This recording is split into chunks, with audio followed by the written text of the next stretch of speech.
You know what that little orange area is up there?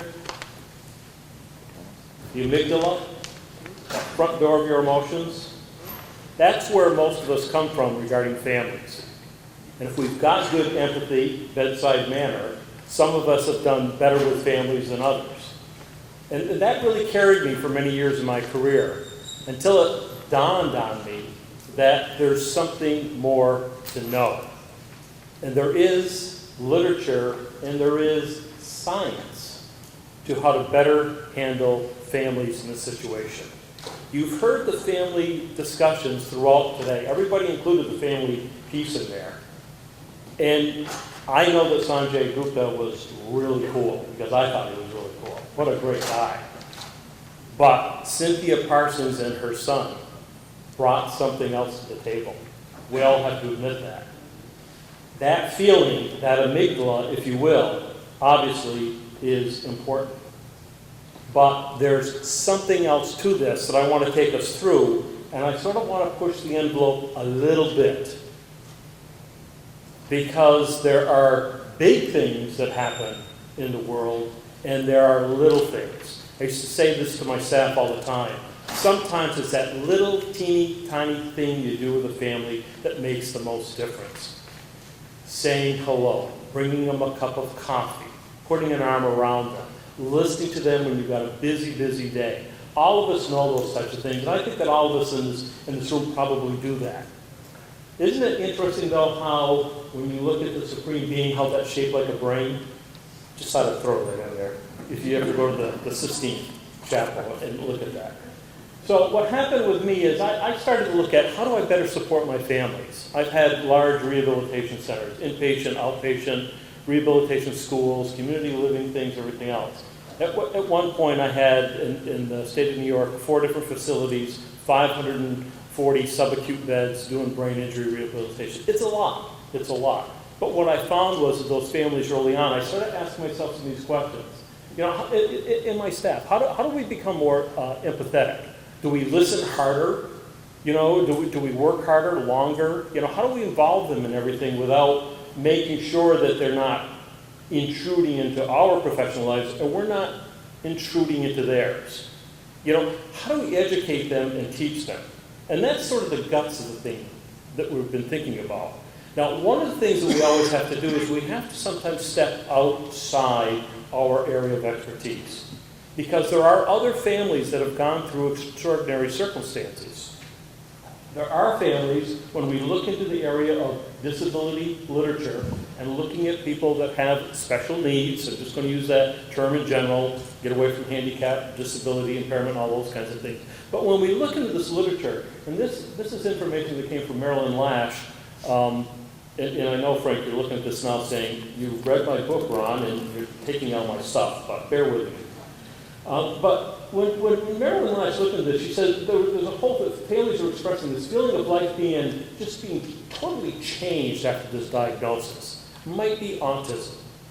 It might be Down syndrome. We can look across this, but we know that feeling certainly in terms of brain injury. There are certainly differences in the emotional responses between members of the family. Siblings, spouses, and there's also a period of mourning, the death of dreams for loved ones. I know all of you have had a family say this to you in some way, shape, or form. Regarding a child, this is not the same person I brought into this world. I've had to learn to love my son or daughter all over again. Or spouses saying it about the person they're partnered with or married with. This is not the same person I married. I don't know where to go with this. There is a death and there is a rebirth of some sort. Am I on the right target with that? I mean, you've heard this from families. And this whole issue of respect and hope and not really looking at this issue of denial, which I'll talk a little bit later, because I think we've made a mistake with this. And so when we've looked at this, we've also found, in terms of, especially in the area of the MRDD literature, that we find that also there is a distrust amongst professionals. We've all heard those stories, the neurosurgeon, whoever saves a child's life, says, they may never come out of, they may never regain consciousness again, they may never walk again, they may never talk again, and then they do. Then they may never go back to school, they may never go back to work, and then they do. And sometimes that can build up a distrust. But professionals encourage us maximizing the person's independence, sometimes don't understand the cost of family and time of energy. This is extraordinary. I have called brain injury a disease, not from a chronic brain injury perspective, but because the entire family catches it in my experience. And also, parents and spouses, either do too much, too little, they're worn down dealing with the system. You want to get through the systems in your state, my state, any state, they are complicated.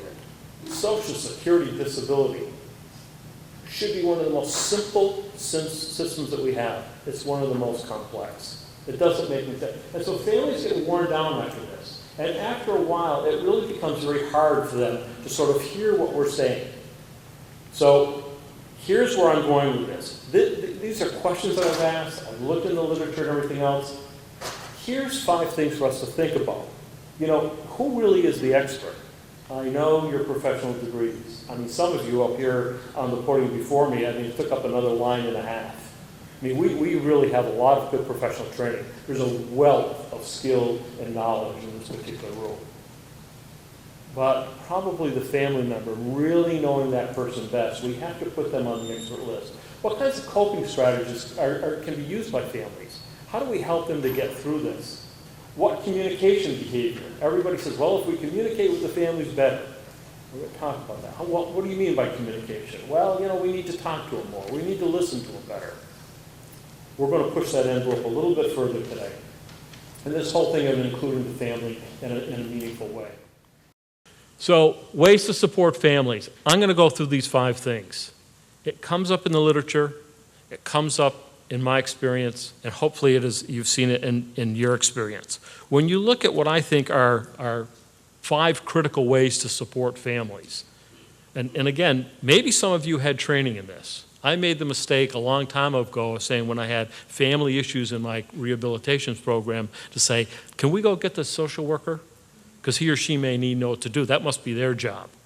And finally I dropped that mantra and said, it really is everybody's responsibility. It really is everybody. I wanted everybody in my facilities to do windows. I wanted everybody to be responsible for this. I wanted everyone to know more, because I have to be quite honest with you. In my training, I got very little training on families and really looking at that. I really had to go digging for it. Do we understand family-centered care principles? Do we understand the kinds of coping strategies that families use? What about the whole respect of family functioning? And this is where denial and the concept comes into it. Developing communication skills, and then really creating these education and training opportunities for families. It's interesting with sort of the whole concept of family-centered care.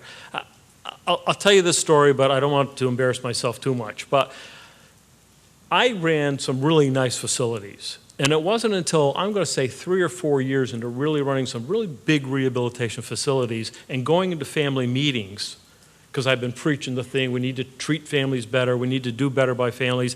I was watching this team meeting that I was involved with. I was watching this team meeting. Now, mom and dad got to the meeting first, and they sat at the table. And then the physical therapist came in. Guess where she sat? The other end of the table. OT came in. Guess where the OT sat? Next to the PT. Speech person comes in. Sat next to the therapist. And slowly, neuropsychology, recreation therapy, the physician, the case manager, the social worker, slowly they filled in around the family. Here was the family at the table. Now, some of you are saying, oh my God, that happened to me today. Okay? Just think about this for a second. When you think of family-centered, so when you're a bossy guy like me running programs, you can make policies and procedures. Those of you that are the CEOs and directors know that you can, if you're the queen or king, you can do whatever you want. What are they going to do, fire you?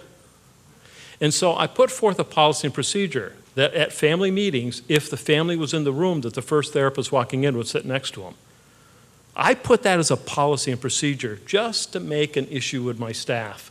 This is important. Go and sit next to the family. Now, you know that once that room filled up, then what happened? Who spoke first? First you get the physician, then the OT-PT speech argue with each other like, who's the best, and then one of the therapists, another therapist, and everything else, and everybody going around the table giving their reports. Am I right about this? And then finally, as everybody's checking their watch, like we are, because we've got to be out of here at 3:30, everybody's going, the family, do you have any questions? As the rest of us are shuffling our papers, putting things together, and some of us have to leave early.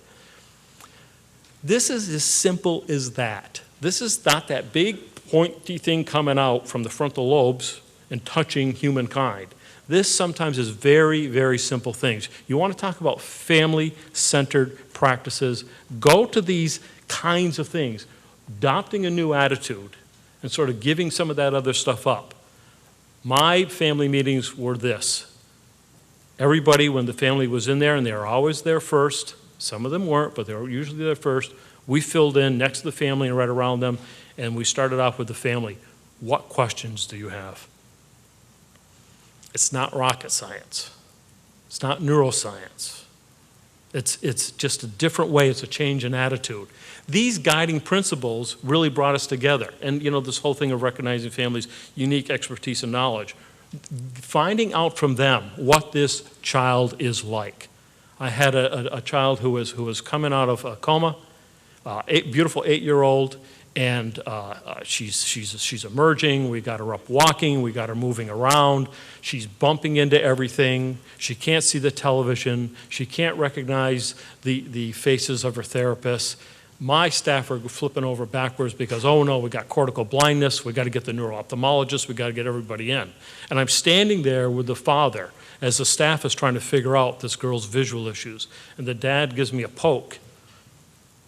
And I went, and he hands me his daughter's glasses.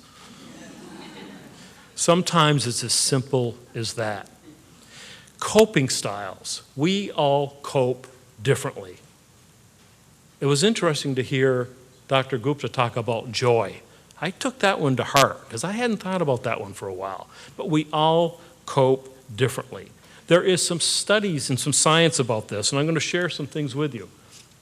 Dr. Roberta De Pompey out at the University of Akron actually did several studies regarding this, and she was looking at how do families cope. She did a brilliant study about this stuff, and it's available, it's online, and everything else. She found that families fell into these 5 categories of copers. Sometimes there's sort of the psychological, what we call kind of the psychological coper in terms of really needing someone, needing good counseling supports, needing to sit down with someone, talk through all this and process it. Sometimes there's the physical coper. That person needs to go out to exercise, run every day, almost burn it off. And as she started looking at these families, hundreds and hundreds of families, they started to group into these. The spiritual coper. And if you look at some of the studies where people say it was my faith that got me through this unbelievable ordeal. The cognitive coper. The support system coper. Some people really like support groups, some people don't. I'm a cognitive coper. I'm a cognitive coper. The more you give me to read, or a geek, put it either way. I'm a cognitive coper. The more you give me to read about something, that helps me to understand it better. That's the way I have to process. And I remember sitting down with family members and saying to them, oh my gosh, let me give you this to read and this to read and read this tonight, and oh, and you might want to look at this. And I piled them up with things. I used to give them tote bags, take stuff home. And then the next time I'd see them, I'd say they'd still be having similar issues. I'd say, well, didn't you read all the things I gave you? And they went, nah, I didn't read that. I go, well, why not? We're cognitive copers. But I didn't realize I was a cognitive coper. I'm not a physical coper. I'll tell you, when I'm in a crisis or everything's happening, I shut down. I don't go out and exercise as much. I don't go out and take the run. I don't go out and work out or anything else. That's not me. And so when you look at this, and again, from the literature, and you're sitting with your families and everything else, trying to figure out what type of coping mechanism seems to work best for them. And sometimes mom, dad, spouse, sibling are all going to be different. You get a bunch of copers going on in terms of a group. And then there's one more I want to add to this. There is the coper that grabs hold of the beast and says, I am going to change the world. These are the types of people like Marilyn Spivak, who started the National Head Injury Foundation. Carolyn Rocchio, who started the Florida Brain Injury Association. Patrick Donahue, who started this national plan. Dr. Tepass mentioned him this morning. We now have a bill before Congress. This is a man whose daughter was shaken and suffered a severe brain injury. He is dealing with that daily, but he also brought together a huge contingent of people across this country to develop a master plan for this country, turned it into a bill, and now we have 165 co-sponsors for the bill. Washington's frozen right now, but Jillian and I and others have not given up that we're going to get this thing through to set up a national system of services and supports for children, adolescents, and young adults state by state in this country. And I believe it's going to happen. But there are some people that even go to that level. But this is a group of copers, just so you to sort of think about. This whole thing regarding dysfunctional, I've heard this so many times in my life. I still hear it today. Well, you know, the functioning of this family's not doing well because they don't function properly, or, you know, they're dysfunctional, or they're this or that, and the whole kind of thing. And when you look at this stuff, when you take the word like dysfunctional or in denial, what happens from my behavioral training, what happens is they're nouns. This is a simple thing again, simple concept, but think about that. That person is in denial. That's it. You can't do it. You can't change it. That person is dysfunctional. That's it. You can't change it. If I say this person is denying what happened to their loved one right now, they're denying. Okay, now we're into the verb category. Now we're into what do we do about that? What do we do about helping that family member better understand the situation that they're in? You look at reality, you look at hope. And what families do, and they'll tell you this, and I know they've told you this like they've told me, they start trading it back and forth. They start trading a little bit more hope for a little bit more factual stuff. But at the beginning, for them not to get that their loved one is never going to move again, walk again, be again, play again, work again, all those kinds of things, it's not the way we should be thinking. So if you take that concept of dysfunctional denial and turn it into a verb, simple things, you're going to start to look at that whole situation differently. And then two other things. I've really been fascinated by this whole thing of when do families struggle the most? And I've also wanted to look at some of the cultural issues. We're a changing world. We're a changing country. We're a changing state. And we need to see how we incorporate that into our thinking and doing things. But just to take a look at this whole recovery roller coaster thing. This is a graph of brain development when you look birth through age 21. We all know that children go through maturational stages. And the biggest one is in the early years. You wonder why we have the terrible twos? My son has a 2.5-year-old, and he calls me up and he goes, oh my God, Luke's doing this. Luke says no, Luke won't eat, Luke. And I go, oh good, his brain's developing. Or, as I really like to say, grandchildren are the best way to get back at your kids. But if you look at those maturational stages, here's an interesting thing that I found, wrote a paper on it, worked with a social worker. I did all the quantitative collection of data, you know, how long post-injury, you know, is your child back in school, you know, when's the last neuropsych exam? I did all that stuff. You put numbers in boxes, as they call it. Whereas the social worker went over and did the qualitative stuff and talked with families. And families said over and over again, simple statement, if my spouse is doing well, I do well. It's as simple as that. Well, when do you not do well? And what was interesting with children is what we found is as kids with brain injuries start to go through the next developmental milestone, if you look at these stages, you can see where they happen along. As they hit the next developmental milestone, that's when kids start to crash and burn. That's what Jillian and I and others call neurocognitive stall. And when kids hit that next developmental milestone and school is getting tougher, you know, the demands of life are getting tougher, and they start to hit that slippery slope, that's when families stop doing well. So families kept using the word with me over and over again. They said, oh, you know, families who had their child at home for, say, 7 years, 8 years, 12 years, and they would say, it's a roller coaster. I think that's why.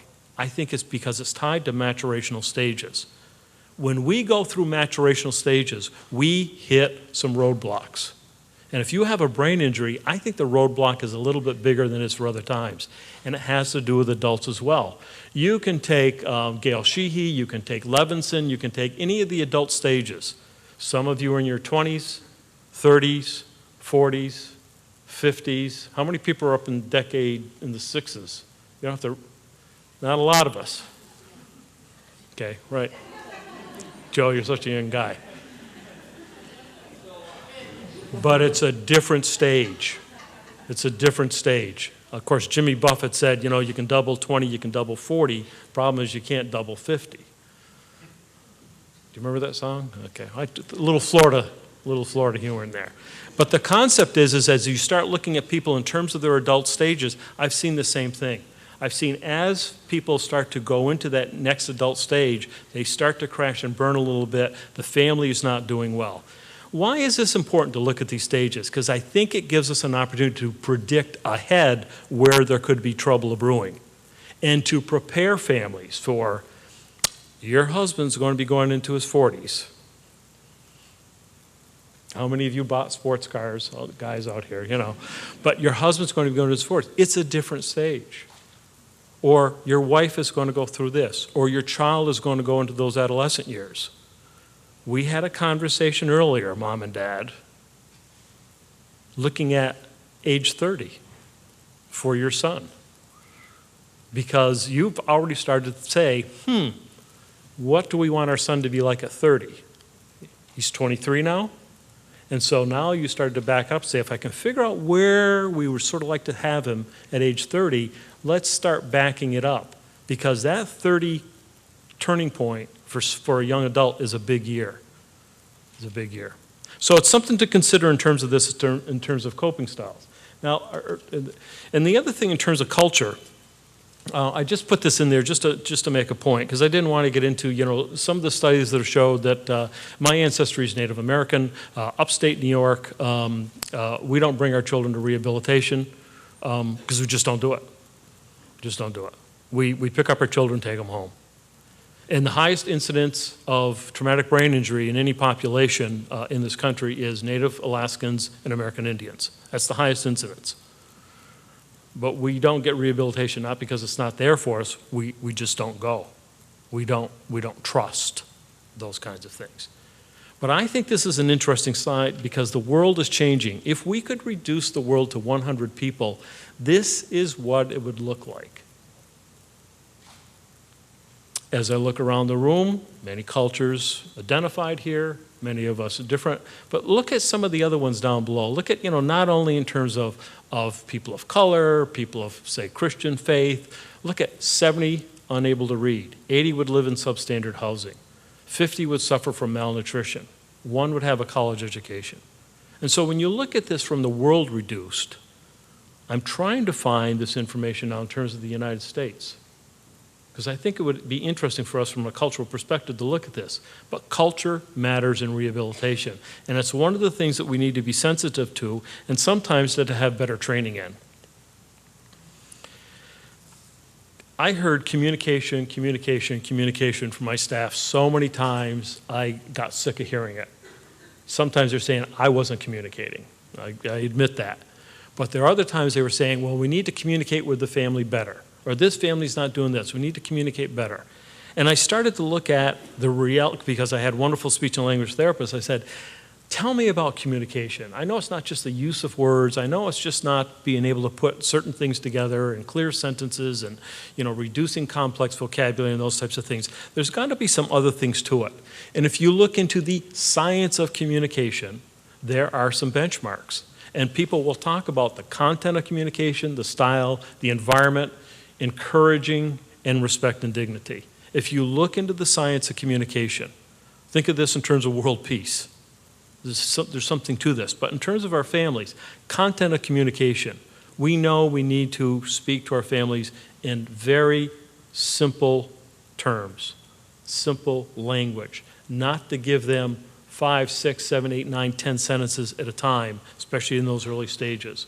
We know we have to balance ourselves with where they are from maybe an educational issue, cultural issue, whatever else in terms of the information. We also learn in terms of the style, how we speak to families. We can all admit it.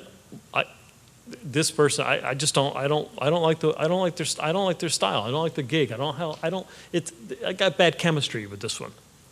You know, that type of thing. The environment. Yeah, I had to make it a policy and procedure in my facilities that you will not talk to families about their loved one in an open area. Find quiet little corners, find quiet little spots. It's just not HIPAA. It's also about being able to identify with families, having that smaller environment, and being respectful. So when you look through this, and if you want the policies and procedures that we developed to go along with this, and then we trained up staff in it, and then I'll just tell you one more quick story. I actually trained my staff and said, we're going to use this with each other. I can't stand it when a PT and an OT are fighting. And then they don't talk to one another. Then they don't work together. So I bring them in my office and I say, remember we trained up on all these communication policies and procedures, how we're going to communicate with one another. I mean, I'm making a little bit light of that, but that's the reality. This has a lot to do with how well our facilities and our rehabilitation and everything else runs. You see a mix here. This has been one of the most elegant points that I think that Frank has made since I've known him. That the healthcare providers and the legal providers have to work hand in hand to get the best for the people that we're working with. Pure and simple. So Frank, you had this done a long time ago. Education and training. I found that families are pretty resourceful. They really know how to dig things out. Some families really know how to run the system. Some have had a lot of experience in it. They know how to make things work. They know how to make the trains run on time. They know how to get what they want. They know resources and those kinds of things. But I also found that a lot of families didn't. They were stopped in their tracks. They were frozen. They were like the proverbial deer in headlights. That it wasn't just determination and fortitude that pushed these families ahead. I felt that maybe we needed to go to another level. I thought we really needed to go and to start looking at the issues regarding case management. Now, for the case managers in here, I apologize. I'm not trying to steal your jobs. But boy, you guys know a lot of things that I'd like to have families know at least 5 basic little things. I'm going to run through them very quickly. 5 basic little things. But this transfer of knowledge and skills. Because when you look at case management, it really focuses around these areas. Good assessment, information gathering, making the referral, service coordination, advocacy, and evaluation. I stole this from the case management literature. What could we teach families? Assessment. How has a brain injury affected my loved one? Information gathering. What do I need to know? These are simple things. Referral. When do I need to get a specialist involved? Can you train families up in these things? How do I pull all this stuff together? Advocacy. How can I help others understand what my loved one needs? These are sort of core little essential skills that I think we can train families in. And in fact, people have. In one of my programs, we took a group of families and we put them in a group A and group B. We did your classic study. We trained some up in case management. The others we didn't. We started to follow these families over a 5-year period. And those families that got the case management training had a lot more service coordination and services developed for the person than those that didn't.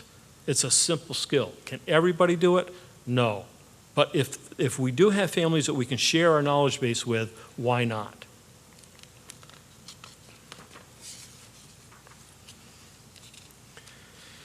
Pulling this together. Oop, I missed a slide here. Pulling this together. In the end, it's all about the people we serve. You know, the knowledge, the skill level, the intelligence that's in this room alone is magnificent. But it's all about this person.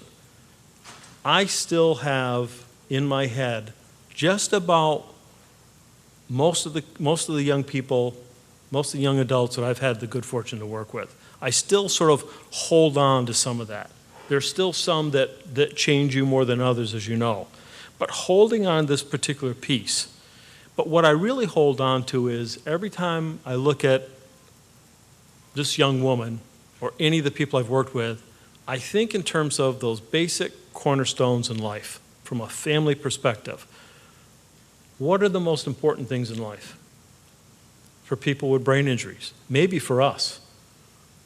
Safe place to live, right? Meaningful work to do. Doesn't matter how much you get paid. Safe place to live, meaningful work to do, and people who care whether you live or die. If you've got those three things, and I will say to family members, let's start to think about your personal future. We need to think about safe place to live, some type of activity that's going to bring meaning to their lives and make them stronger, make them connected. And certainly the whole issue of having people in their lives that truly care about them. So I'm going to finish with this because, one, I have to catch a plane, and two, I can see your eyes rolling. Brain injury is contagious. It really is. It's almost disease-like. It infects families, and it affects families sometimes in a bad way unless we intervene. Some of us come from this ilk and like this, but others are going, well, you know, that's really not my job. I'm here to promote that if everybody does windows, we're going to be a lot better at it. Not that we have to do everything, but making those connections. And that when we pull families and professionals together, we are going to get much more success. This is one of the things that, as I said, Frank talked about with healthcare professionals and with attorneys. And lastly, I'm going to finish with a story because of prevention. While I think it's time for all of us to start thinking about a cure for brain injury. I mean, if the cancer people out there said, no, we're not going to think about cure, we're just going to keep treating it, where would we be? It's time to think about a cure for brain injury and to bring that intelligence together and start looking forward on it. But right now, the only cure we have is prevention. I already told you my heritage is Mohawk Indian, upstate New York. And my grandmother used to tell me the story I'm going to modify it for us, of an Indian brave going down to the river to get water. And as this brave is down near the water, the river, which is flowing fast, he sees a body coming down. And he reacts, throws his bucket down, jumps into the river, grabs the person and pulls them out, and finds that they were injured in a car crash. No sooner did he get that person up on the grassy bank, and he saw another person coming down, a baby that had been shaken and assaulted. And he gets that child and brings them out, saves their life, puts them on the grassy bank. No sooner does that one out, here comes another one. Here comes a teenager with a gunshot wound to their head. Gets that one out. Here comes another one. Here comes another one. As this man is frantically trying to get these people with brain injuries coming down this river, a second Indian brave comes down. He yells at his friend, help me, help me. Look at these bodies that are coming down. Look at all these children. Look at all these babies. Look at all these adults. Accidents, falls, abuse, sports. Now here's these two men frantically in the river, pulling these bodies out, trying to save these lives. A third brave comes down. The two are in the water. They're pulling bodies out left and right. They yell at this third man, quick, jump in the water, help us, we have to save, we have to save, we have to save. And the third brave says, no. You crazy? Look at us. We got bodies piled up all over. Help us, help us. And the third brave says, no, I'm going to go up the river and find out who the hell is putting all of our people in this river. And I challenge us as we leave this conference and go forth. I've heard such wonderful presentations here today and what people are doing, the science, the technology, the rehabilitation, all those kinds of services and supports we do. But we got one more thing to do. We got to do what Jillian did in Miami. We got to go up that damn river and stop the flow. And then for those that are injured, we have to find the cure. Thank you very much.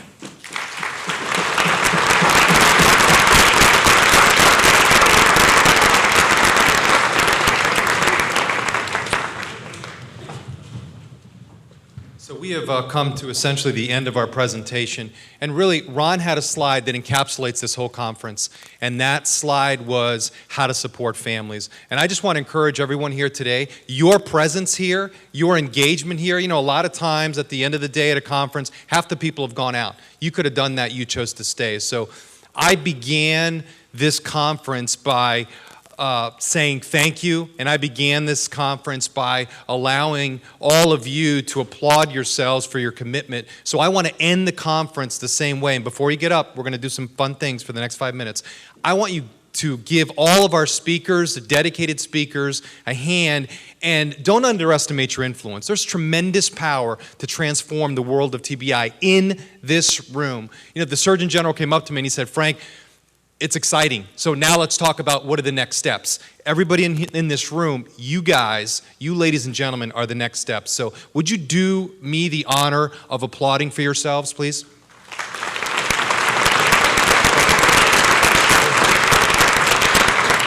Fantastic. So 2 ways that we're going to support families is, number 1, we are going to be giving away, Kelly, want to come up here? We're going to be giving away 2 iPads, and we had planned on unveiling this app, okay? And I don't know if you can see that very good, but our foundation was, or has actually, this is version 0 or the first version of the app.